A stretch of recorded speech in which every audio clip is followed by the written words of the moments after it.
दिल्ली येथे जंतर मंतर या ठिकाणी सुरू असलेलं विद्यार्थ्यांचं आंदोलन आणि या विद्यार्थ्यांच्या आंदोलनाला आतंकवाद्यांचं आंदोलन म्हणणारे महाराष्ट्र राज्यातील विधान परिषदेचे आमदार सदाशिव खोत यांच्याबाबत याच ठिकाणी मान तालुक्यातील माजी जिल्हा परिषद सदस्य दिलीपराव तुपे हे त्याबद्दल आपली भूमिका जाहीर करणार आहेत। नक्की दिलीपराव तुपे याबद्दल काय म्हणलेत पाहू सविस्तर बातमीच्या माध्यमातून। घेतली अशा हा गद्दार आमदाराचा सदाशिव खोतचा आम्ही जाहीर निषेध करतो। अतिरेकी म्हणणारा सदाशिवराव खोत याचा जोड्याने मारून निषेध करायला पाहिजे, कारण जिथलं खाल्लं तिथंच तंगडी वर करायचं काम त्या महामूर्ख आमदाराने केलेलं आहे आणि भविष्य काळामध्ये जो दिसेल तिथं माणसं त्याला जोड्याने मारतील हा आदेश कार्यकर्त्यांमध्ये दिलेला आहे। या माडा मतदारसंघात आणि मान खटावमध्ये त्याचं स्वागत आम्ही जोड्यानं करू। नेट सेटचा जो परीक्षेचा विषय देशामध्ये झाला त्यामध्ये अनेक विद्यार्थ्यांनी प्रचंड कष्ट करून परीक्षेची तयारी केली, परंतु परीक्षेच्या अगोदर काही वेळ, काही तास, काही दिवस पेपर फुटला आणि अनेक विद्यार्थ्यांचं जे नशीब होतं किंवा त्यांनी केलेलं कष्ट वाया गेलं। अनेक विद्यार्थ्यांनी आत्महत्या केल्या। 20 ते 25 विद्यार्थी यामध्ये स्वतःचा जीव गमावला आणि अशा ह्या परिस्थितीमध्ये सरकारनं खरं माय बापाची भूमिका घेऊन त्यांच्याशी चर्चा करायला पाहिजे। विद्यार्थ्यांचं एवढं मोठं आंदोलन दिल्लीच्या तख्तामध्ये चालू आहे, या आंदोलन चिरडण्याचा प्रयत्न केला।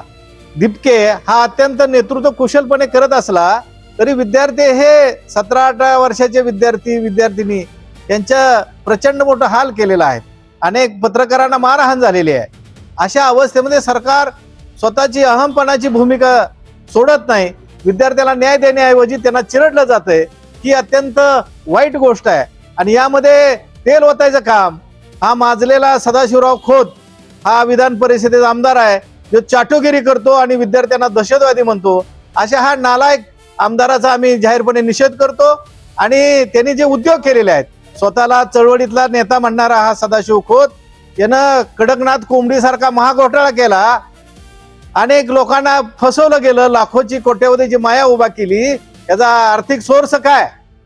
आणि म्हणून सदाशिव खोतला आम्ही जाहीरपणे त्याचा निषेध करून सांगतो की भविष्य काळात तुझ्या भानगडी बाहेर काढायला आम्हाला वेळ लागणार नाही।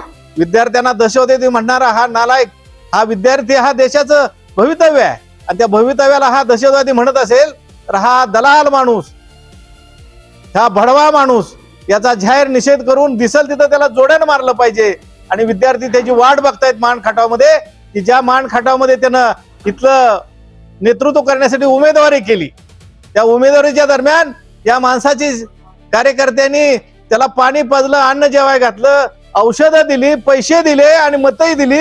अशा हा गद्दार भडवा माणूस सदाशिव खोत त्याचा जाहीर निषेध करतो आणि दिसल त्याला तिथं जोड्यानं मारलं पाहिजे, कारण या देशाच्या भवितव्य असणारा विद्यार्थी, या विद्यार्थ्याला हा नालायक भडवा आमदार जर अतिरेकी म्हणत असेल तर त्याचा जाहीर निषेध करण्यापेक्षा त्याला जोड्यानं मारून त्याला सरळ केलं पाहिजे आणि हा दलाल माणसाला जनतेच्या बाजूला हक्काला पाहिजे, ही भूमिका भविष्य काळात राहील। आवाज न्यूज साठी संदीप जठार, गोंदवले।